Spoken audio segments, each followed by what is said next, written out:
shembja një rrugë private, po që janë rreziku diku 8 familje, jemi këtu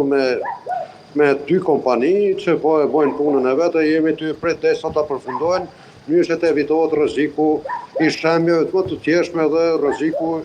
kuptohet edhe i pasurisë, po mbi gjithë edhe jetës e qytetarëve që jetojnë këtë lagjen Berisha në Brestës. Rrezik tash aktualisht, rreziku më i madh është nga rritja e nivelit të ujit në drinin e bardhë. Posaçisht në Kezje, deri te Hekurulla ka ardhur, deri te tuneli, dhe në Xerxë, në pjesën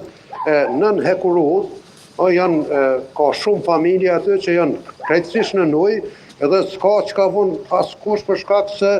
nuk ka shtrat drini i bardhë, është krejt e pakontrolluar dhe rrit shumë niveli. Po shpresojmë që me paksimin e rreshjeve dhe do të bie niveli, mirë po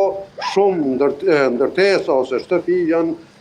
nën ujë, e sidomos më së vështirë e kanë ato që kanë bodrume, fatkeqësisht krejt janë toka nën komasacion, mirë po janë ndërtu shtëpit, siç e tha edhe kryetari Lladroci, ndër vite nuk ka respektuar mjaftueshëm ligji, dhe ne 2 familje sot në bashkëpunim me FSK-n i kemi evakuuar, ndërsa ka plot familje të cilat nuk janë të rrezikuar, po jetojnë nëpër shtëpitë e veta. Ndërkohë që jemi kujdesur që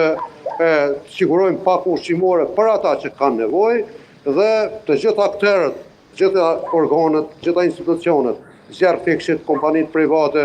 ekipet komunale, Policia e Kosovës, kompanitë e kontraktuara nga komuna jonë, po edhe kompanitë e kontraktuara nga Ministria e Infrastrukturës,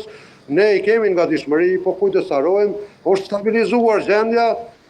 shtretërit e lumeve të gjithë janë ndërtuar në komunën tonë, mirë po në me rrit niveli i ujit në drinin e bardhë, atëherë gjithçka është le të themi domethënë e kot ose e pamundur që të bëjmë diçka më shumë aktualisht.